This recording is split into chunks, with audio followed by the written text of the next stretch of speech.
আপনি জানেন যে এই সরকারের বর্তমান উপদেষ্টা জনাব মাহফুজ আলম একটা ফেসবুক পোস্ট দিয়েছেন। সেইখানে তিনি সেইখানে তিনি কি বলেছেন সেটা আপনি জানেন। আমি আপনার কথাটা বলি। আপনি সেইখানে যদিও তিনি জামায়াতের বা শিবিরের কোনো নেতার নাম বলেননি, দলটির নামও বলেননি, তিনি শুধু ৭১-এর যুদ্ধ অপরাধীদের সহযোগীদের ক্ষমা চাইতে বলেছেন, পাকিস্তান পন্থা বাদ দিতে বলেছেন। তিনি রাজাকার শব্দটিও ব্যবহার করেননি। কিন্তু উপদেষ্টা মাহফুজের বক্তব্যের সমালোচনা আপনি করেছেন। আপনার প্রতিক্রিয়া দেখানোর কারণ কি? আপনার সমালোচনা ভাষা এরকম ছিল যে আপনি বলেছেন উপদেষ্টা মাহফুজ আলম সংবিধান বিরোধী যে কাজটি করেছেন তাতে তিনি শপথের ভায়োলেশন করেছেন।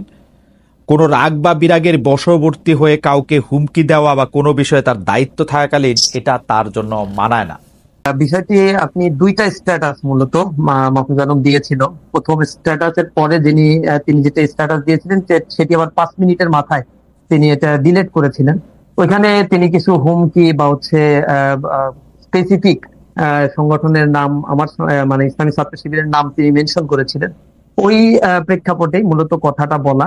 আর তিনি যেহেতু রাষ্ট্রের গুরুত্বপূর্ণ দায়িত্বে রয়েছেন এবং ছাত্র প্রতিনিধি হিসেবে সেখানে জুলাইয়ের স্পিরিটকে ধারণ করে বিশেষ করে আমাদের যে চাহিদাগুলো ছিল, আওয়ামী ফ্যাসিবাদের গণহত্যার বিচারের দাবিতে তিনি সরব থাকবেন, সামগ্রিক এই বিষয়গুলো না করে বিভিন্ন সময় তিনি আমরা লক্ষ্য করেছি এই জাতীয় বিতর্কগুলো তিনি তৈরি করার চেষ্টা করেন। তার মধ্যে যেটা তিনি করেছেন, রাজাকার শব্দটা উল্লেখ করেছেন তিনি, এবং পাকিস্তান পন্থার কথা তিনি বলেছেন স্পেসিফিক ভাবে। তিনি ইন্টেনশনালি, আমি কথাটা বলেছি, তিনি ইন্টেনশনালি এই কথাগুলো বলেছেন।